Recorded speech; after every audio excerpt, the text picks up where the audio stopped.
मध्य प्रदेश की व्यावसायिक नगरी इंदौर में सांसद का चुनाव लड़ रहे अक्षय बम सहित अन्य लोगों को दिनांक 10 मई 2024 को उपस्थित होने के आदेश न्यायिक मजिस्ट्रेट प्रथम श्रेणी श्रीमती निधि नीलेश श्रीवास्तव ने दिए हैं।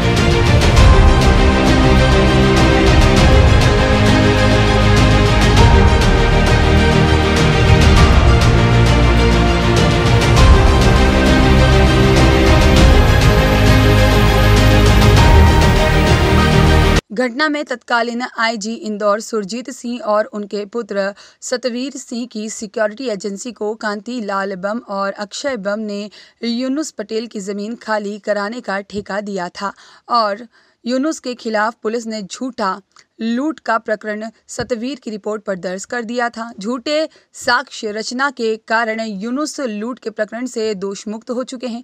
अपराध क्रमांक 581/2007 की केस डायरी प्रकरण के साथ संलग्न नहीं है, अतः थाना प्रभारी खजराना को माननीय सत्र न्यायालय के समक्ष केस डायरी पेश करने के लिए निर्देशित किया गया। अभियुक्त गण की अभिरक्षा की अवधि का प्रमाण पत्र अंतर्गत धारा 428 तैयार किया जाकर प्रकरण में संलग्न किया जाए और साथ ही में अभय पक्ष को सुना गया। प्रकरण का अवलोकन किया गया। प्रकरण के अवलोकन में दर्शित है कि प्रकरण आरोप तक की अवस्था पर नियत है। प्रकरण में फरियादी गण की ओर से प्रस्तुत आवेदन पर तत्कालीन पीठासीन अधिकारी द्वारा आदेश पत्रिका दिनांक 29 जनवरी 2022 द्वारा फरियादी को प्रकरण में अभियोजन की सहायता हेतु अधिवक्ता नियुक्त करने की अनुमति दी गई थी। फरियादी ने अपनी ओर से अभियोजन की सहायता के लिए श्री मुकेश देवल अधिवक्ता को नियुक्त किया है। श्री मुकेश देवल अधिवक्ता द्वारा यह आवेदन प्रकरण में फरियादी की ओर से पेश किया जा सकता है। प्रकरण में अभियोग पत्र दिनांक 24 फरवरी 2014 को पेश हुआ है, परंतु प्रकरण वर्तमान में आरोप तर्क की अवस्था पर ही नियत है। इस कारण यह भी नहीं कहा जा सकता है कि फरियादी की ओर से यह आवेदन विलंब से पेश किया गया है। आप भी सुनिए आखिर क्या कुछ मामला है और क्या कुछ कहा गया इस मामले। जमीन संबंधित मामला था। 2004 से लगातार एक शिक्षा के विभाग में इन्होंने काम स्थापना की थी, लॉ कॉलेज, जो एबी रोड पर शनिवार दर्पण के अंदर 10/12 में एक कमरे में लॉ कॉलेज चलता था। तो इनके पिताजी वीआईपी एक टेलर है, वो नाई के यहाँ कटिंग दाढ़ी कराने, शेविंग कराने आते थे। वहाँ पे मैं भी जाता था और वहीं से हमारी घुला मिलना चालू हुआ। फिर इन्होंने बोला यार आपके खेत पे क्यों ना अपन एक स्थापना कर देते हैं लॉ कॉलेज, जो आप समाज सेवी भी करते हो काम, आपकी समाज के भी बच्चे पढ़ेंगे। तो मैंने कहा ठीक है यार, बोले घर पूछ लो आप, अपन बढ़िया काम कर देंगे। तो मैंने घर पे बोला इसी तरीके से काम करना है, पर इसमें पैसे अभी नहीं देंगे ये, जब तक खेती करना अपने को। तो घर पे बोले यार अपन को भूखे थोड़ी मर रहे हैं जो अपने को पैसे, अपन तो पैसे दें तो रजिस्ट्री करें, नहीं तो रजिस्ट्री अपने को नहीं करना है। फिर पिताजी को मैंने समझाया, भैया को समझाया, फैमिली को, नहीं मैंने खेती अपन करेंगे।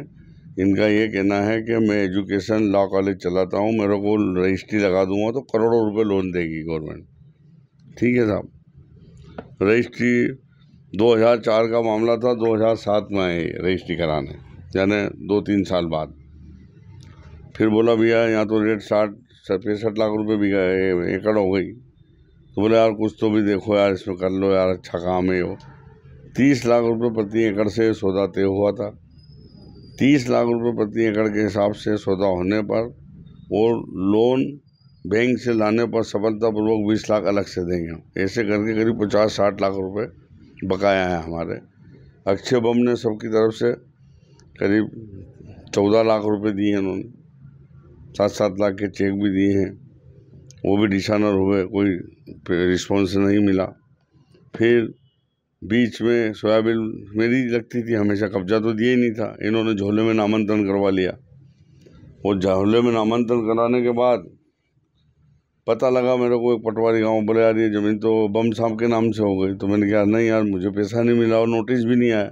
नहीं तो एक्चुअल नामांतरण होता है तो नोटिस आता अपने पास कि आपको पैसा आपकी ज़मीन का मिला कि नहीं मिला। फिर हमने अपनी ऑब्जेक्शन लिया इसका, यार मैंने कहा तो गलत हो गया। फिर इनने सुरजीत सिंह और सतवीर और ये जो है पूर्व DIG, इनको सुपारी दी मेरी जान से मारने की।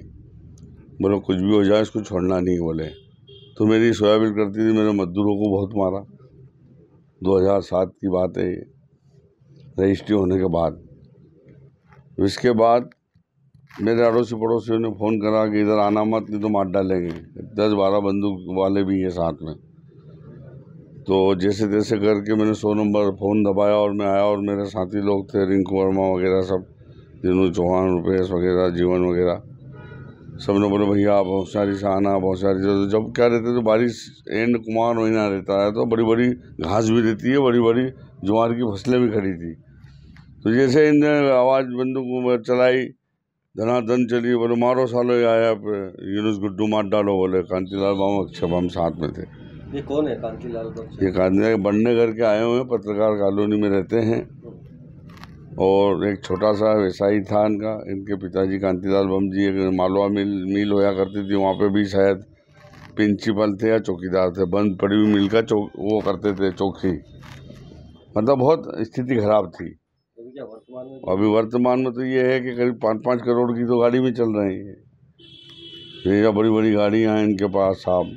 तो अब ये पैसा कहाँ से आया? ये तो खुद ED वगैरह बहुत सारी एजेंसियाँ। 2007 का मामला था, उसके बीच में कभी कानूनी लड़ाई चली?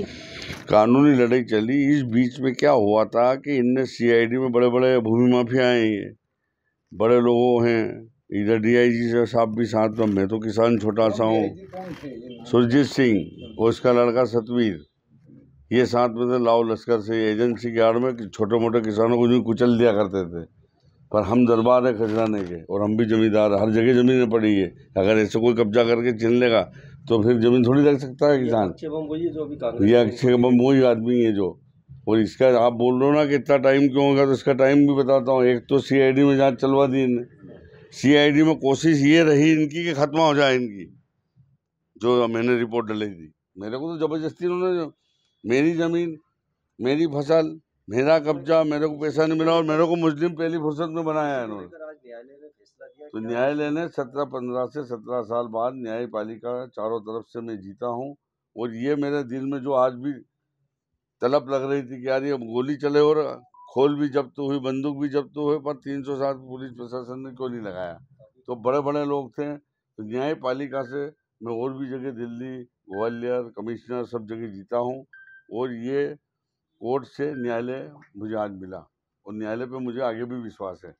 इंदौर न्यायालय में जमीन की कैसे? अभी जमीन में जब से खेती मैं कर रहा हूँ, मेरे नाम से नामांतरण वगैरह सब होगा, सब जगह हरिया हो। आज क्या फैसला आया? फैसला आया 307 लगी, 3 आग जनी वाली घटना वो लगी नहीं। अभी देखेंगे आगे अपील करेंगे, वहाँ बोलेंगे साहब ये आग के हमने थोड़ी लगेगी, वहाँ पे लगेगी धारा। वो आपका नाम? यूनुस पटेल गुड्डू, समाज सेवी, मुस्लिम नेता पटेल समाज का प्रदेश अध्यक्ष। शेफ बताइए क्या मामला था और अभी वर्तमान में क्या डिसीजन आया है? मामला सिविल नेचर का था, ये दीवानी मामला था। यूनुस पटेल गुड्डू साहब जो हैं, उन्होंने ज़मीन कांतीलाल बम उनके परिवार को दी थी। पूरा परिवार आता था, मिलता था, जुलता था। उन्होंने विश्वास किया। पटेल परिवार जो है पढ़ा लिखा नहीं था, ग्रामीण परिवेश के थे। उन्होंने विश्वास करके 4-5 उनके एग्रीमेंट साइन कर दिए थे बैंक लोन लेने के लिए कि सब बैंक लोन हो जाएगा तो हम आपको पेमेंट कर देंगे।